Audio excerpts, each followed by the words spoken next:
Humankind cannot gain anything without first giving something in return.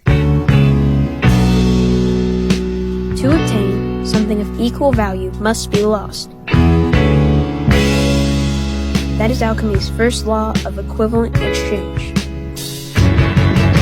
Fullmetal Alchemist is a shonen manga which began in 2001 by the legendary author and illustrator Hiromu Arakawa. The manga follows the story of two brothers who commit the ultimate sin, human transmutation, all in an attempt to bring their mother back to life. One loses their leg, the other his entire body. Through this traumatic event, the two join the military state alchemists, all in an attempt to get their bodies back. And from this grows an incredible story of growth and perseverance. The two brothers journeying the country, meeting people around the world, and realizing that there's something bigger than themselves slowly taking over. By the end of their journey, they're completely different people to when they started. The message being, your journey will be hard and tumultuous, but if you can persevere through that pain, you'll find that you have a heart that can get through any anguish. Yeah. A heart made full metal. Realized adaptation of the manga, Fullmetal Alchemist Brotherhood, was released to massive acclaim, with it being regarded as one of the best anime ever, the undisputed King of Shonen. And I bring this up because I believe that Frieren Beyond Journey's End is the only anime that's worthy of dethroning a decade-long king. Okay, that nigga gon' get clipped today. Okay, that nigga gon' get clipped today. Aura, kill yourself. Get it out, spit it out, get it out. That's on my mama them. Get it out, spit it out, get it out. That's on my mama them. Get it out, spit it out, get it out. That's on my mama them. Get it out, spit it out, get it out. That's on my mama them.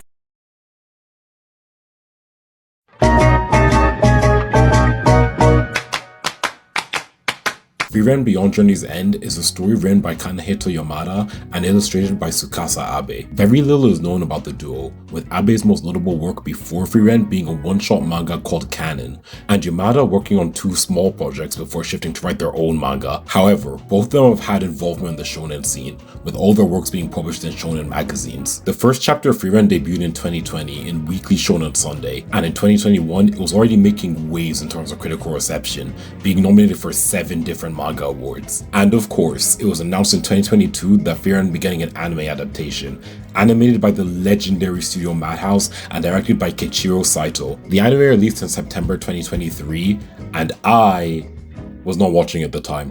Sorry y'all, Jujutsu Kaisen had a choker on me. But to say that Frieren was influential would be an understatement. There are very few times that I'll read that someone stopped a knife attack and it credits Himmel the hero for his actions. Frieren's unique approach to the shonen genre immediately garnered its success, very quickly being credited as one of the best stories being told in modern anime. And in this video, I want to celebrate that. As someone who's been in the anime community for a long time, I want to analyze the show for the work of art that it truly is. And Frieren establishes its unique take on the shonen genre immediately through its first episode. Oh, what a curse it is to be a lover girl.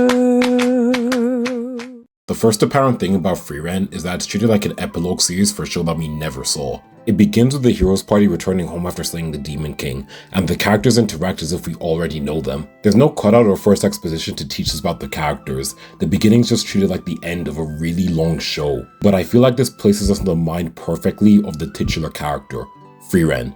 Frieren is an elf who's lived over 1,000 years. Immortality has jaded her, and the only form of enjoyment she needs to conjure is by finding and using spells. The directing does a really strong job of putting us in Frieren's time frame. One scene you see a young shopkeeper, and the next he's become an old man. Time for Frieren is a minute concept. The 10 years of the hero's journey was almost like a day to her, a small drop in the ocean of her life. The thing is, it would have been easy to make Frieren a soulless kudere, but it's not that Frieren is cold, she's just absent. She has no idea how to connect with others, especially if they go so quickly. The next time she returns to Himmel, he's an old man. The statues erected for them have gone green with oxidization. Time flows, but she never seems to change. But the death of Himmel the hero is a turning point for Frieren, and how she treats the people around her. 人間の寿命は短いって分かっていたのに。なんでもっと知ろうと思わなかったんだろう。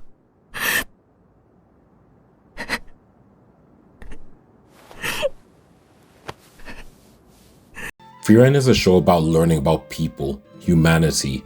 Himmel's death makes her realize how short and precious human life really is. She doesn't just want to learn about magic anymore. She wants to learn about people too. She never wants to make the same mistakes that she made with Himmel. Later, Frieren is faced with the impending death of another one of her old allies, Hyther. There, she meets a small girl called Frieren.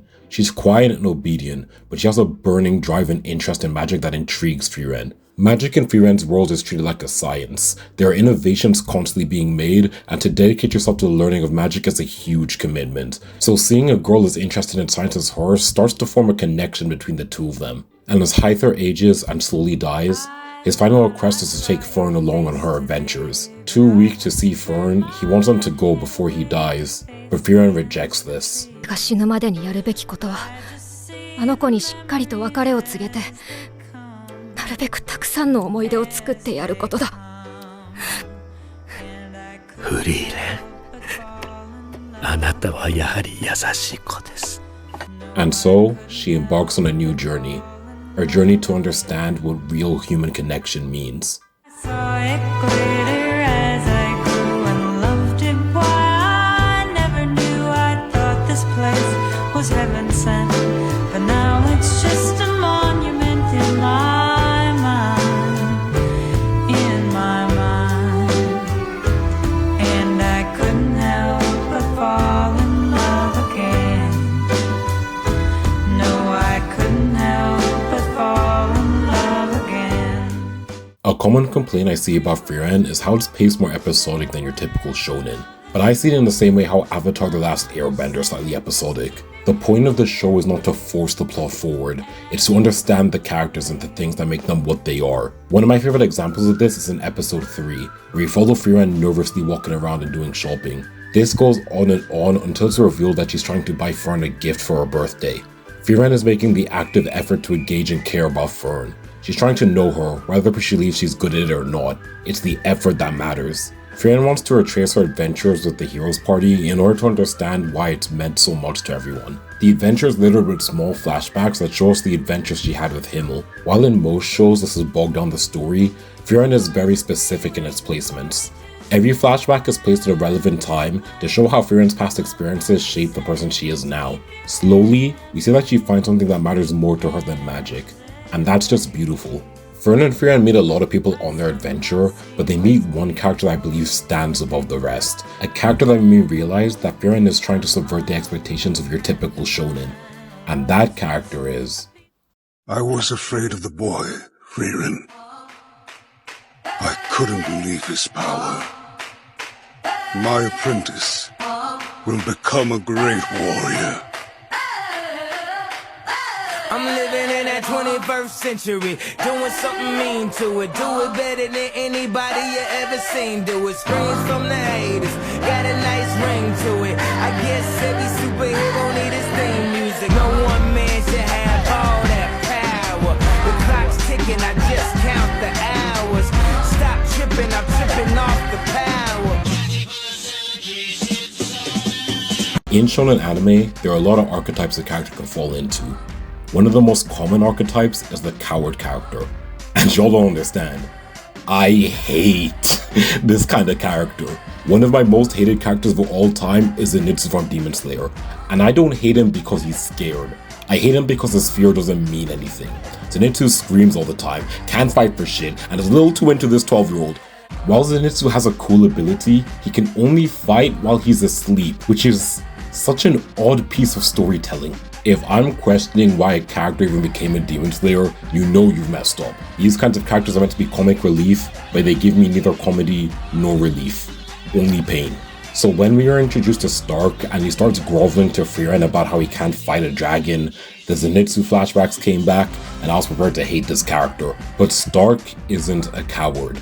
Stark grew up in a village of warriors and was always belittled as weak.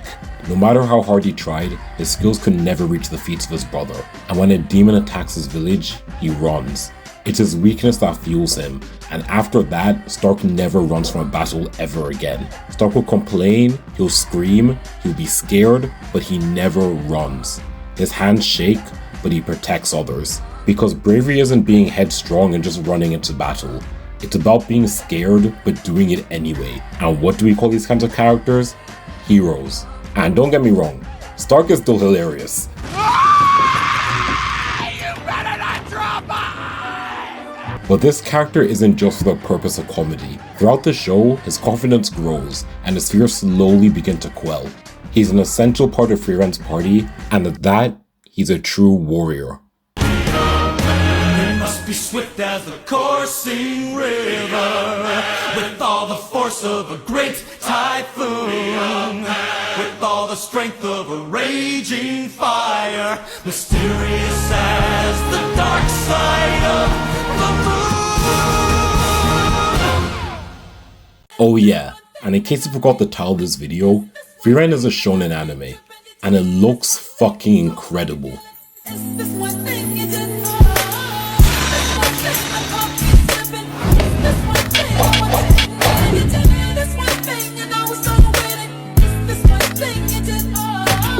The legendary animators of Studio Madhouse put their absolute all in the production of this anime. Frieren's story and world building is already so interesting to the point that I never needed animation this good. But this is the product of when people truly love the art that they're working on. The earlier arcs in Frieren are slower paced and there's a lot more character focus, which is why it was such a surprise to see animators such as Chris or Yen BM when Stark fought the dragon.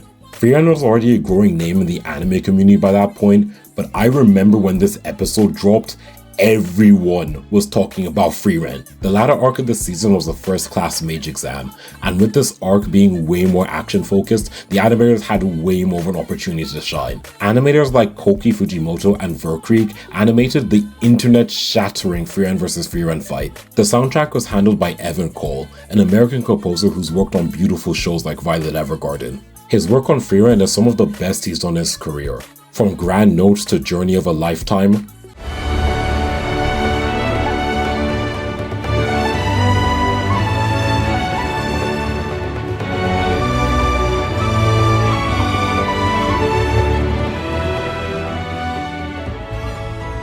the threatening and imposing Frieren the Slayer,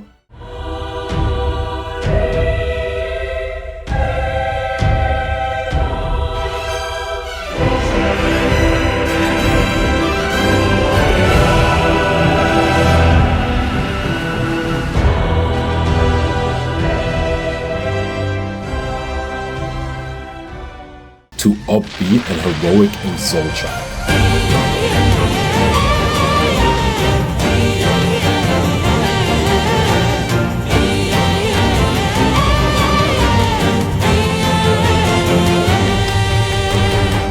Each song is so well crafted and perfectly captures the atmosphere of the show. Even the opening by Yausobi, yes, I know there are other openings and I refuse to acknowledge them, is so emblematic of Frieren in a way that only Yausobi can accomplish.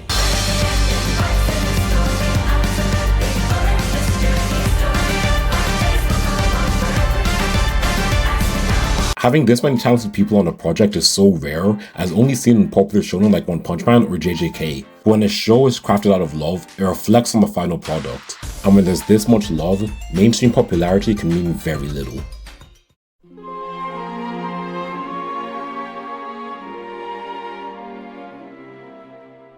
At the time of creating this video, Frieren is the highest rated anime on my anime list, beating the likes of medium juggernauts like Attack on Titan, Steins Gate, and of course, Fullmetal Alchemist Brotherhood. Fullmetal Alchemist Brotherhood was the anime released in 2009 and has been a pillar of the anime community as the most critically acclaimed show of all time. After 13 long years of the top, it falls to the new modern age shonen. As my anime list is community curated, I believe this says something about the anime community as a whole. Fullmetal Alchemist was the best the shonen genre could aspire to. It was the wall that every shonen would be compared to. Now that it's been overthrown, I think the age of 2010's anime is truly over. Frieren, as a subversion of the shonen genre, while still staying true to its core elements, is pushing the genre forward in ways that Fullmetal Alchemist simply can't do anymore. Frieren's slower pace and immersive storytelling is what the modern anime community desire for. In subverting the conventions of the shonen genre, Frieren Beyond Journey's End rises above it and becomes a once-in-a-generation anomaly. This is not to say that Fullmetal Alchemist isn't great, it's easily my second show of all time, and I hope this video makes it clear that I love anime, especially shonen. Its storytelling is focused on how you become a force greater than yourself, that no matter how many times you're put down, no matter how impossible it seems, there's always another way. Fullmetal Alchemist to me is the greatest any traditional shonen can be, but its time as the king is over, and it's been usurped by the new Queen of Shonen. These niggas talking out of their neck, don't put no coughing out of your mouth. It ain't Andre 3K, think I won't drop the location. I still got PTSD, motherfuck the big three. Nigga, it's just big me, nigga, boom.